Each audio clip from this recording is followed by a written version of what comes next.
ये योजना देश के लिए बहुत ही हानिकारक है। हमारे नौजवानों का हौसला तोड़ने वाली योजना है। और ये योजना जो सेना में आ जाता था जीवन भर, एक तरह से छात्र जीवन भर, उसके बाद भी लोग प्रैक्टिस करते थे, तैयारी करते थे।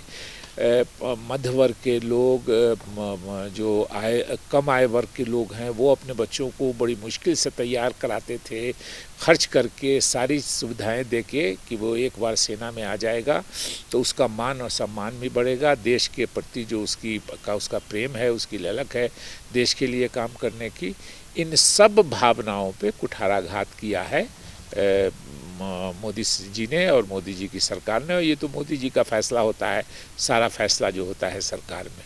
और ये सिर्फ इसलिए कि पेंशन का पैसा बच जाए, फौजियों का पेंशन नहीं देना पड़े फौजियों को, इसके लिए ये काम किया गया है।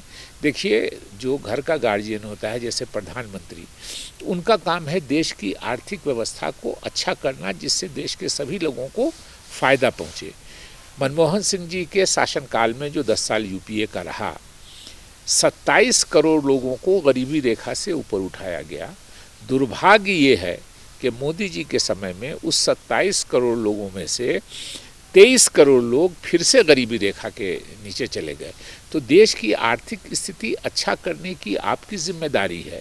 तो आप अगर देश की आर्थिक स्थिति ठीक नहीं कर पा रहे हैं तो सेना को कमज़ोर कर रहे हैं। सेना की संख्या एक आंकड़ा है, अभी हम लोगों के पास, हमारे देश के पास 14 लाख से अधिक सेना है।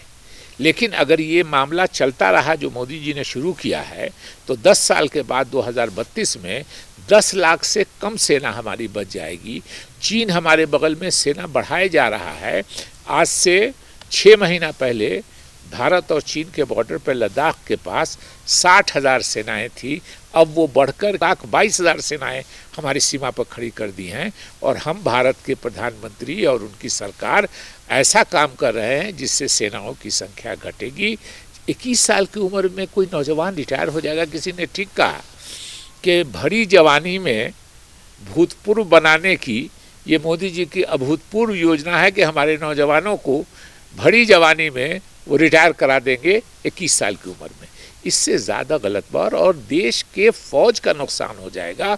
और देश के फौज का नुकसान होगा तो देश का नुकसान होगा।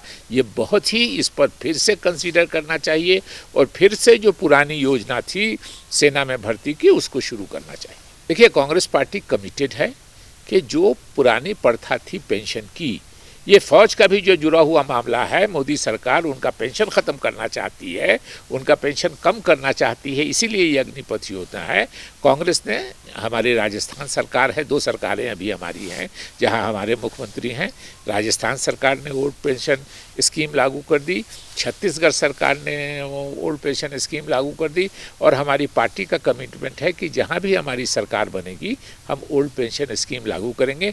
हिमाचल की भी सीनियर लीडर हैं आशा जी, मगर और भी हिमाचल के सीनियर लीडर से जो हमारी बात हुई है, सबका एक कमिटमेंट है कि हमारी सरकार जब बनेगी नवंबर में चुनाव के बाद हिमाचल प्रदेश में 2022 के अंत में, तो हम ओल्ड पेंशन स्कीम को फिर से लागू करेंगे।